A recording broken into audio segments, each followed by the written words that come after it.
ఇంక్లాబ్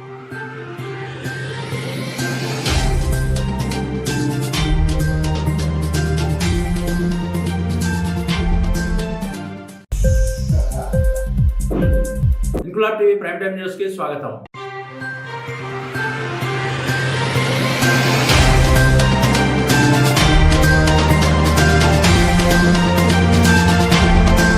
కాకినాడ జిల్లా ప్రత్తిపాడు మండలం Uttarakanchi state bank of India branch లో గత రాత్రి చోరీ జరిగింది. మేనేజర్ తమ సిబ్బందితో ఉదయం బ్యాంక్ ఓపెన్ చేసే క్రమంలో దొంగతనం జరిగినట్లు గుర్తించి స్థానిక పోలీసులకు సమాచారం అందించారు. బ్యాంక్ అధికారులు ఇచ్చిన ఫిర్యాదు మేరకు ప్రత్తిపాడు పోలీసులు విచారణ చేపట్టారు. సంఘటనా స్థలాన్ని జిల్లా ఎస్పీ సతీష్ కుమార్, పెద్దాపురం డీఎస్పీ లతాకుమారితో పాటు క్లూస్ టీమ్, డాగ్ స్క్వాడ్ బృందాలు పరిశీలించారు. ఈ సందర్భంగా జిల్లా ఎస్పీ సతీష్ కుమార్ మాట్లాడుతూ ఉత్తరకంచి ఎస్బీఐ బ్రాంచ్ లో గత రాత్రి చోరీ జరిగిందని, కొంతమంది వెనుక భాగం నుంచి బ్యాంక్ లోపలికి వెళ్లి గ్యాస్ కట్టర్లతో చోరీకి పాల్పడ్డారని, నగదుతో పాటు బంగారం దొంగిలించారని తెలిపారు. ప్రాథమిక అంచనా ప్రకారం సుమారు 75 లక్షల రూపాయలు విలువ చేసే సొత్తు చోరీ జరిగిందని, త్వరలోనే నిందితులను గుర్తించి అదుపులోకి తీసుకుంటామని జిల్లా ఎస్పీ సతీష్ కుమార్ మీడియాకు తెలిపారు.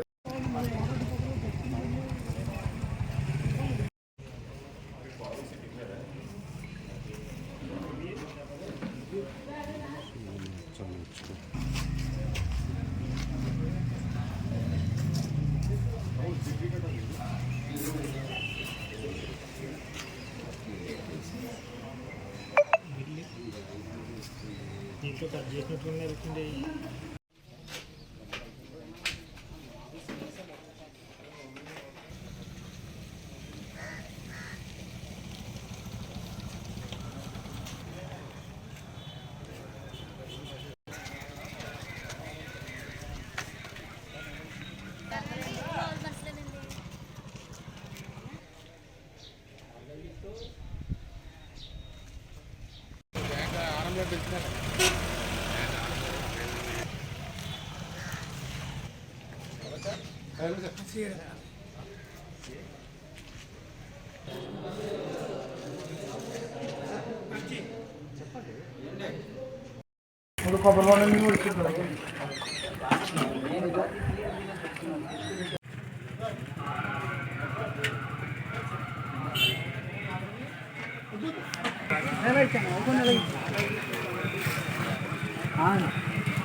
తమ్ముడు సైడ్ ఓకే.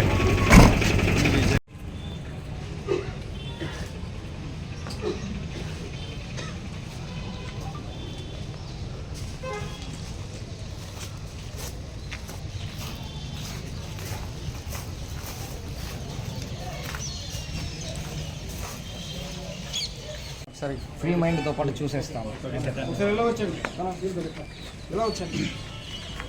ఇంక్లాబ్ టీవీ వీడియోలు మీకు నచ్చినట్లయితే లైక్ చేయండి, షేర్ చేయండి, కమెంట్ చేయడం మర్చిపోకండి. సబ్స్క్రైబ్ చేయని వాళ్ళు వెంటనే సబ్స్క్రైబ్ చేసుకోండి. మా వీడియోలు మీరు వెంటనే చూడాలనుకుంటే కింద ఉన్న గంట సింబల్ని గట్టిగా కొట్టండి.